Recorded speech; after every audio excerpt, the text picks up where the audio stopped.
내란 특검팀이 오늘 윤석열 전 대통령 내란 우두머리 혐의 사건 재판에 처음으로 출석했습니다. 오늘 오후엔 김용현 전 국방부 장관 추가 구속 여부 결정을 위한 신문도 예정돼 있는데요. 자세한 내용 취재기자 연결해 알아봅니다. 이경국 기자. 네, 서울중앙지방법원입니다. 네, 먼저 오늘 내란 특검팀의 윤 전 대통령 재판 출석 관련 내용부터 자세히 전해주시죠. 네, 윤석열 전 대통령 내란 우두머리 혐의 사건 8차 공판이 열리고 있습니다. 오늘 재판에는 내란 특검의 박억수 특검보가 처음으로 출석했습니다. 박 특검보는 발언 기회를 얻어서 검찰 비상계엄 특수본으로부터 사건을 넘겨받았고 이후 증거를 토대로 사건에 대한 실체적 진실을 낱낱이 밝히겠다고 강조했습니다. 이어 재판부에는 구속된 피고인들의 석방이 임박하는 등 법 집행 지연이 우려된다면서 재판을 지금보다 더 신속히 진행해달라고 요청하기도 했습니다. 윤석열 전 대통령 측은 곧장 특검이 정치적인 수단으로 실행되고 있다면서 강하게 반발했습니다. 이어 수사 대상을 무한히 확장하고 있는 특검법은 명확성의 원칙에 어긋나고 피고인 방어권을 침해하는 등 위헌적이라면서 헌법재판소에 법률적으로 문제를 제기하겠다는 입장도 밝혔습니다.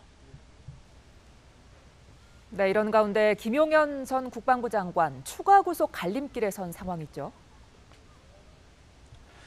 맞습니다. 구속 상태로 재판을 받아온 김용현 전 장관 법원의 보석 결정을 거부하고 오는 26일 1심 구속기한 6개월이 끝나는 날을 기다리고 있었는데요. 이에 내란 특검은 지난 18일 김 전 장관을 위계에 의한 공무집행 방해 그리고 증거인멸 교사 혐의로 기소하고 동시에 재판부에 추가 구속을 요청하기도 했습니다. 특검이 기소한 사건을 맡게 된 중앙지법 형사합의 34부는 오늘 오후 2시 반 추가 구속 필요성을 살피기 위한 신문기일을 잡았습니다. 특검에서는 김영수 특검보가 직접 출석한다는 계획인데요. 다만 김용현 전 장관 측에서는 법원이 내란 특검의 불법 기소를 돕고 있다면서 재판부 기피 신청을 접수했다고 밝혔습니다. 기피 신청을 받은 법관이 소송 행위를 할 경우에 효력이 없다는 대법원 판례를 근거로 들면서 신문 절차를 멈춰야 한다고도 주장했는데요.